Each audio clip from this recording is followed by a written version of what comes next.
last day of Spooktober decluttering, guys. We've got a bunch of areas to do. Let's see where we're going. The areas that we're decluttering is our craft supplies and master bedroom, under Theo's bed and Theo's toys, our project cabinet and in our kitchen, the game room, and last but not least, our yard and our shed. One look, and I breathe. The first area that we're going to declutter is our craft supplies. I keep all of those in this vanity in my bedroom. If you have kids, you know. I have a 6-year-old, a 5-year-old, and a 2-year-old, and there's Sharpies, paint, and everything under the sun in my craft supplies. And the last thing I need is for my 2-year-old to get a hold of a Sharpie and paint and become Picasso around my house. So I keep them in my room to keep them in a safe spot. And the left side is where the craft supplies are going to be, and the bottom drawer is typically my electronics. As you can see, I kind of have a little bit of everything in here. And then the drawer above it is going to be where I have my paint, my glue, all of those things.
This is the before of my bedroom. If you look at it real quick, I've got some laundry I need to put away. That's some decluttering things that I've already decided I was getting rid of.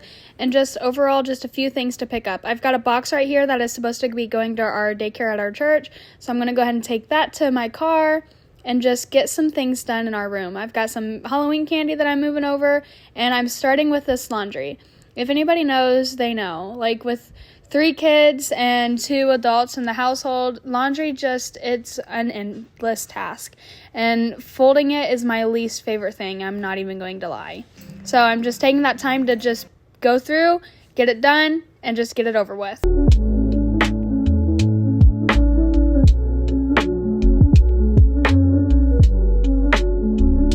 My master bedroom didn't really have too much that I had to get rid of, just stuff that I needed to take to my car to actually take it to the donation pile. So I'm going to go ahead and start with Theo's toys in his room. I'm starting with his toy shelf here. He's like at this weird stage with his age where like he plays with some toys or he plays with his computer or his Pokemon cards. So he really doesn't have too many toys, but it's still important to go through and see if there's any broken ones, any ones that just don't fit what he does anymore, any coloring books that are just too full of coloring. So just kind of going through that to see if there's anything that we can dispose of.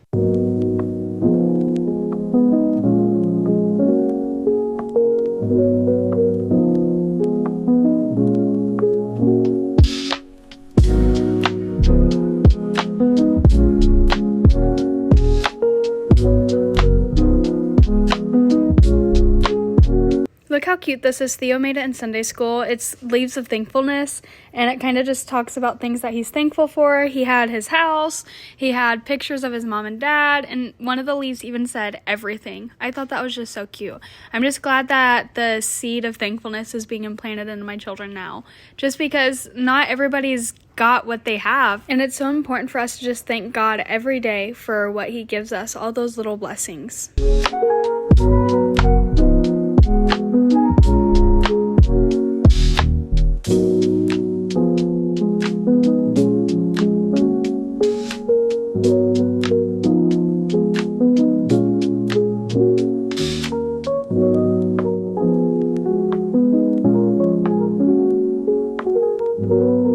This is all of the toys that we ended up getting rid of out of Theo's room. I bagged it up so it was ready to go.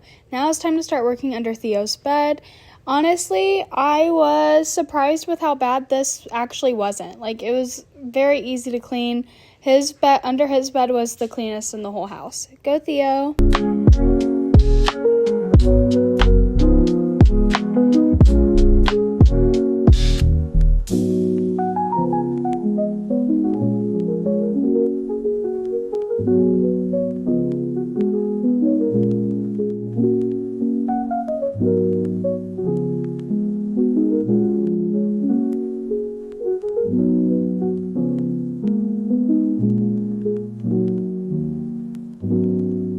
After all that hard work, I needed to relax. Just kidding, I went and cleaned the game room.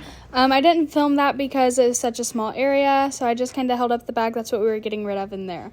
Right here is the water table for outside. I'm going to start working outside to get all of that area cleaned up and decluttered. This was given to us for free, and so I'm going to clean it up before I go ahead and put it in the shed, because we're not going to be using it because we live in the Midwest.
This is a new day. As you guys can tell, I've got some new clean clothes on.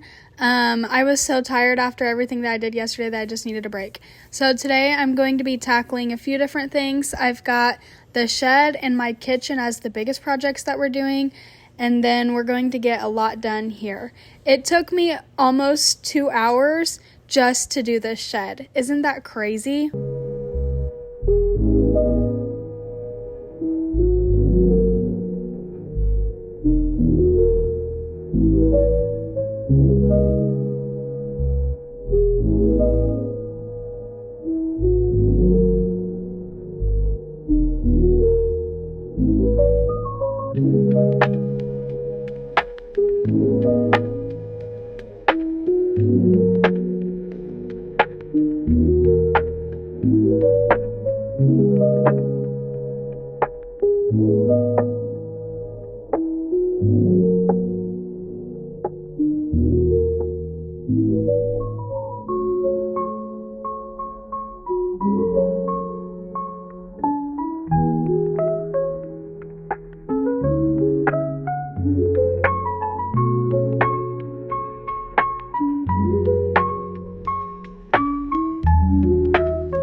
This shed was a big overtaking for me to do. I'm very thankful that my husband was here because there was a couple things that was just too heavy for me to move around. For example, those rotors, I could not move them. I even tried the kick test and it just wasn't having it. So he helped move that. And also I had this drawer that you see at the bottom here. I wasn't able to get that in, so later on he comes in and he helps with that as well. While I'm working on the shed, he's watching our 2-year-old, so it's very nice to not have her in the process of getting in the way with everything else being moved. It was just nice being able to be in the shed, get it done for these 2 hours, and be able to look at the aftermath of it and how well we were able to get it done. So this is what it looks like at the very end. It's not perfect, but you know what? It's a lot better than what it was. This is all the things that we got rid of just from the shed.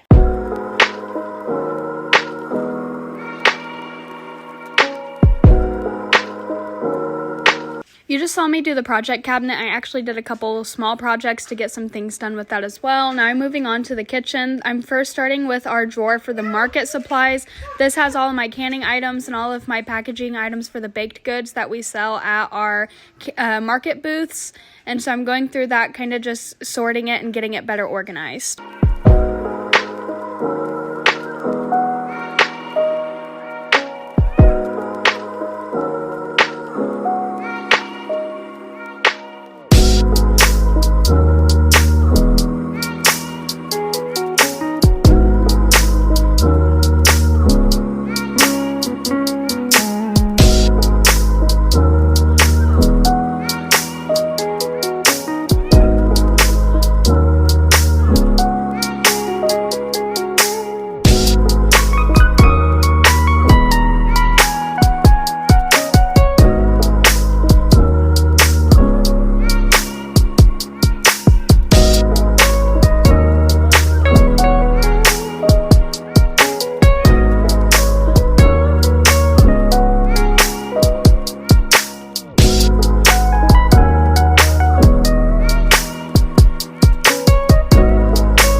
You'll see me each time I get done with a drawer in a cabinet go ahead and wash the outside of it as well. I just have dish soap and warm water in this, and I'm just kind of washing off the fronts.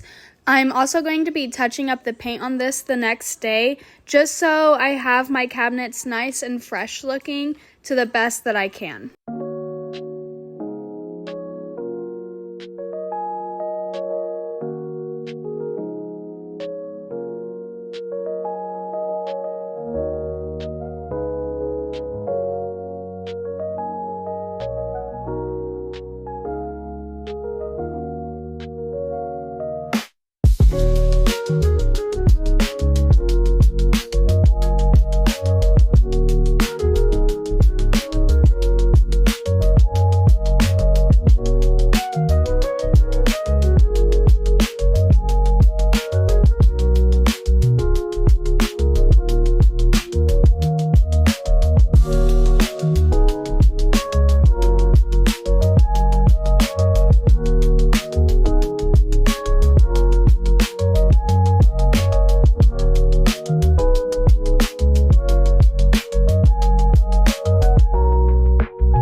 My baking cabinet here needed some love. I ended up putting some extra time into this specific cabinet because it was so small. I decided to put my flour in this container that was too tall, so that was annoying. But I knew that I had 2 more of the containers that I just put the sugar in, so I go ahead in a minute and I put the flour in that container as well, just so I can have this cabinet better organized because it is smaller and it is a cabinet that I use frequently. So I want all of my things to be easily accessible. And here I am, I'm putting that flour into the smaller container and we're good to go. And I go ahead and take this other container that I have and I put baking soda in that one as well.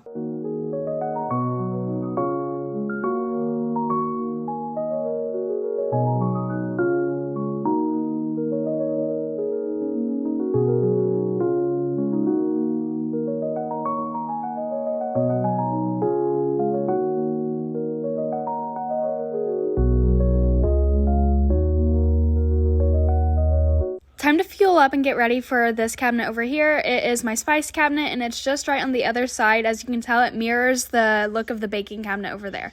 So I'm going through it. I try to keep the top where it's got all of my parchment paper and Ziploc baggies and such, and the bottom has all of my spices. So it's time to get back to that organization and kind of get that done as well. This cabinet is used daily, and so functionality is key for it. So I'm cleaning it out, going through what I actually need, what I don't need, and putting it back the way that it ought to be. My camera ends up messing up during the kitchen decluttering, so I do not have everything filmed out for that as well, but I do finish out the kitchen and I show you at the end what all we were able to go through, what we were able to get rid of, and everything. Just like all the other videos, I am very thankful for you guys watching, for you watching the whole video, and just kind of coming with me as we're decluttering and just getting everything done. I'm thankful to see what happens and how our life is going to continue evolving and changing throughout this decluttering process, as I'm excited to know that everything is done, everything is getting done, and it continues to look better each day. I pray that you have a wonderful day and that you're able to get done things at your own home, just like I have. So if you've not followed us on Cane Country Farms on YouTube, please do. I continue trying to update and add more videos each time that I can. And so just follow along with us in this journey. I'm China Cane and much love to you. Bye.